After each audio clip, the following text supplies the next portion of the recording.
Summer, our nation began grappling in a renewed way with anger and pain at the fact that our progress toward racial justice remains unfinished.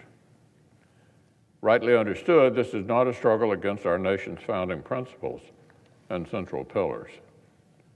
Rather, it is a journey to make America even more faithful to itself, to ensure that life, liberty, the pursuit of happiness, and equal justice under law are indeed the birthright of every single American. Unfortunately, some of last summer's demonstrations devolved into violent and destructive riots. Small businesses were looted, civic monuments were defaced, and government buildings attacked.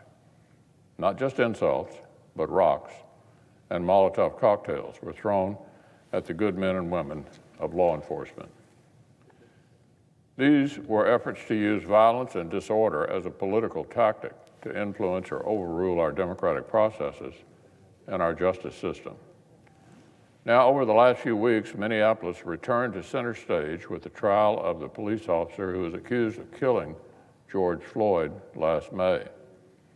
Again, the causes of civil rights, equal justice, and the rule of law tell us that this trial, and every trial, must go forward without social pressure, political considerations, and certainly violent threats playing a role.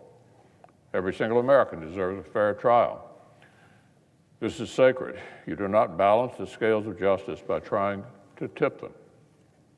And yet, this past weekend, one Democratic House member from California took it upon herself to visit the protesters in Minneapolis. She said, quote, "We're looking for a guilty verdict." Like somebody window shopping or ordering off a menu, she's looking for a guilty verdict. If that verdict is not reached, the Congresswoman said, demonstrators should not only stay in the street, we've got to get more active, get more confrontational, make sure that they know we mean business.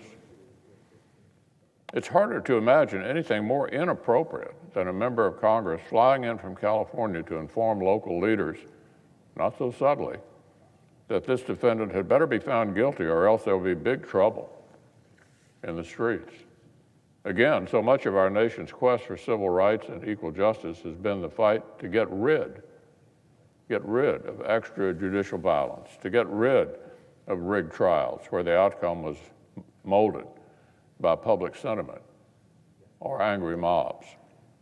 It's beyond the pale for a sitting member of the United States Congress to look at what happened last summer and imply there should be some kind of a sequel if a legal case does not unfold as she thinks it should. Now, just a few hours after those comments, two members of the National Guard who were on site in Minneapolis keeping the peace were targeted in a drive-by shooting. Thankfully, neither was seriously injured, but let's hope it doesn't take an injury or a fatality to remind politicians that their words actually have consequences. Earlier this year, of course, the country heard many strong opinions from Democrats about whether leaders bear responsibility when reckless words precede criminal violence. Instead of trying to tilt the scales of justice with threats, policymakers should focus on actually making policy. Last year, Senator Tim Scott and Senate Republicans tried to pass legislation that would have expanded body cameras, increased transparency in policing, and finally made lynching, at long last, a federal crime.